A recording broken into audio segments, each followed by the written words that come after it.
நம்ம இப்படியும் செக் பண்ணலாம். ஃபுல்லாக ஷோல்டர்லேருந்தே மெயின் டாட் எது வரைக்கும் முடியுதோ அது வரைக்கும் இப்படியும் நம்ம மார்க் பண்ணிக்கலாம்.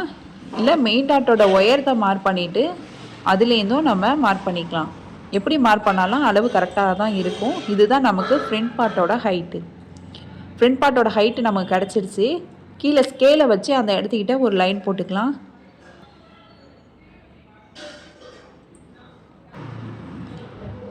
இப்போது கொக்கிப்பட்டி சைடை எடுத்துக்கலாம். அளவு ப்ளவுஸில் இந்த இடத்துக்கிட்ட தான் நமக்கு மெயின் டாட் இருக்குது.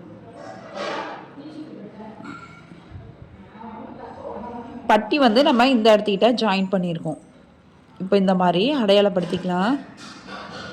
இப்போது இந்த இடத்துலேருந்து ஒரு 1/4 இன்ச்சு விட்டுக்கலாம். ஏன்னா நம்ம கொக்கிப்பட்டி ஐப்பட்டி ஜாயின் பண்ணுறதுக்காக ஒரு 1/4 இன்ச்சு கிட்ட ஸ்டிச் பண்ணுவோம். அதை விட்டுட்டு அதுக்கப்புறம் இந்த அளவை இப்படி கிராஸாக வைக்கணும்.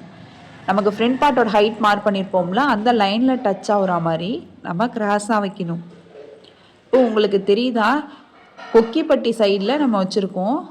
இப்போ நான் கீழே ப்ளவுஸை வச்சுட்டு காட்டுறேன். இதுதான் கொக்கிப்பட்டி சைடு. இதுலேருந்து மெயின் டாட் வரைக்கும் இந்த அளவை தான் நம்ம இப்போ மார்க் பண்ணோம். இதுலேருந்து இது வரைக்கும் கிராஸாக ஃப்ரண்ட் பார்ட்டோட ஹைட் மார்க் பண்ணோம். அந்த லைனில் படுற மாதிரி வச்சுருக்கோம். இதுக்கப்புறம் டாட்டோட அகலத்தை நம்ம மார்க் பண்ணிக்கலாம்.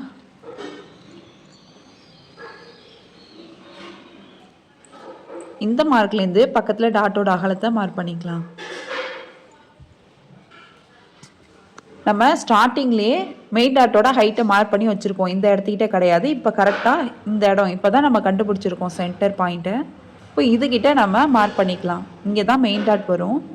இதுக்கப்புறம் இங்கே எது சென்டர் வருதோ அங்கே செகண்ட் டாட் நம்ம மார்க் பண்ணிக்கலாம்.